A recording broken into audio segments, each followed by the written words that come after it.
He was a man sworn to protect the system. But instead, he robbed it blind.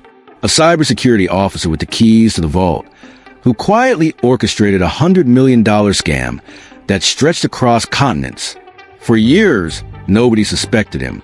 He was the invisible insider, the ghost in the system. And when investigators finally thought they had him cornered, he vanished. But was he truly a genius criminal who escaped with millions? Or just a pawn in a global conspiracy bigger than anyone imagined? Before we get into this mind-bending story, let me ask you, if you had the skills to move millions of dollars with a few keystrokes, would you do it? Or would the fear of getting caught stop you cold? Drop your thoughts in the comments below.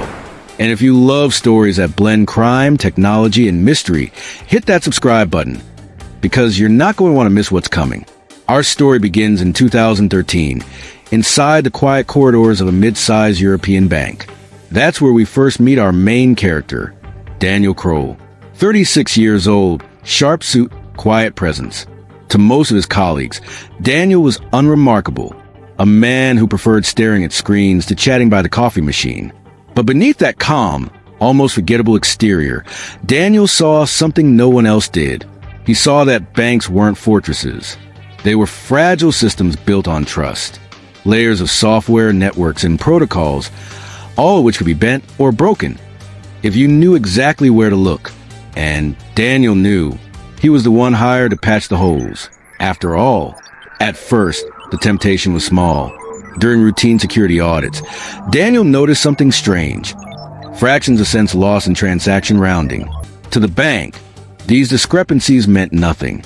To Daniel, they looked like an opportunity. If he could gather those fractions into a single account thousands of times a day, he could build a fortune no one would ever notice. So he created what's known in cybersecurity as a salami slicing scheme. Every time the bank processed a payment, Daniel's hidden code would shave off less than a penny and reroute it into a digital wallet he controlled. Invisible, silent, a crime so small it blended into the background noise of global finance. By the end of his first year, he had accumulated nearly $2 million. Chump change compared to the billions the bank moved daily, but enough to prove one thing: the system could be beaten. And Daniel, once just an overlooked officer in the IT department, now felt like the smartest man in the room. But Daniel didn't stop there. He studied cases like the Carbonac Gang, a notorious cybercrime group that hacked ATMs and made them spit out cash on command. He followed stories about Wirecard, the financial services company whose books were cooked with billions in fake transactions. He tracked the rise and fall of crypto exchanges, where hackers siphon off entire vaults of digital coins in seconds. To Daniel, these weren't cautionary tales. They were blueprints. By 2016, Daniel's scheme had evolved. He was no longer playing with fractions of cents. He was moving millions, using malware slipped into bank networks. He watched transactions in real time. He could impersonate legitimate employees, send fake transfers, even trigger ATMs to empty themselves at specific hours. Imagine this. A customer walks up to an ATM in Madrid, punches in their code, and suddenly the machine spits out bundles of cash, far more than the account balance. Hidden cameras capture mules, people hired off the street, scooping up the money and vanishing into the night. To the customer, it looks like a machine error. To the bank, it's chaos.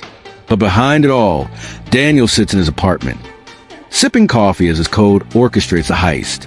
By the time banks across Europe realized something was wrong, over $100 million had been drained.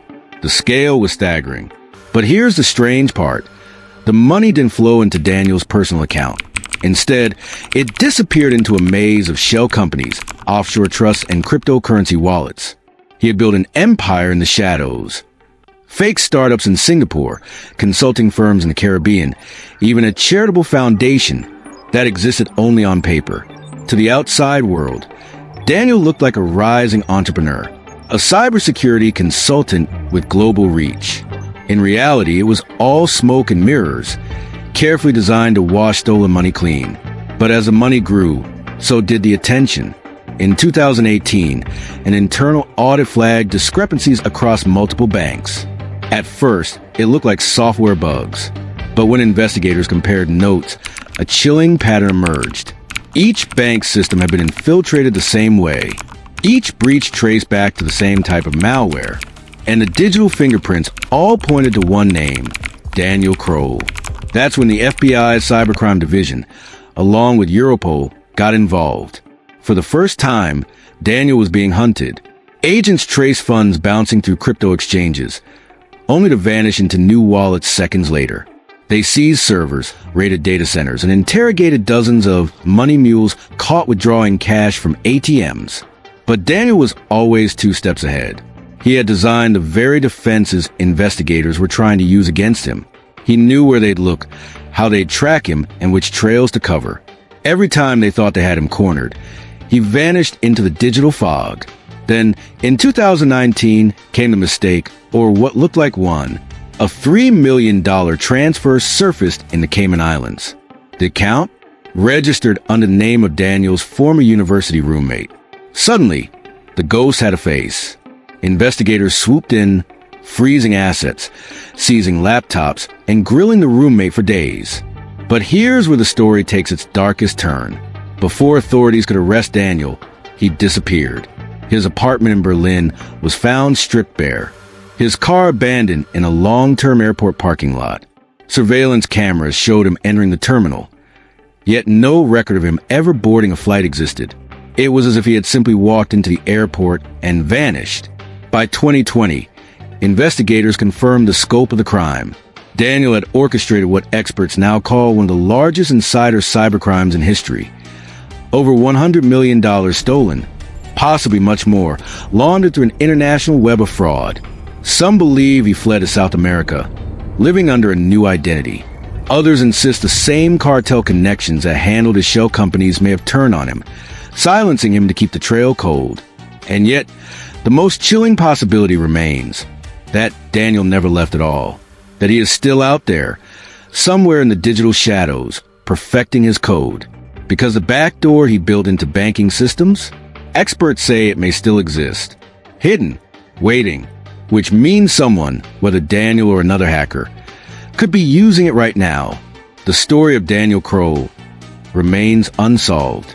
Was he the ultimate insider, the man who outsmarted the global financial system?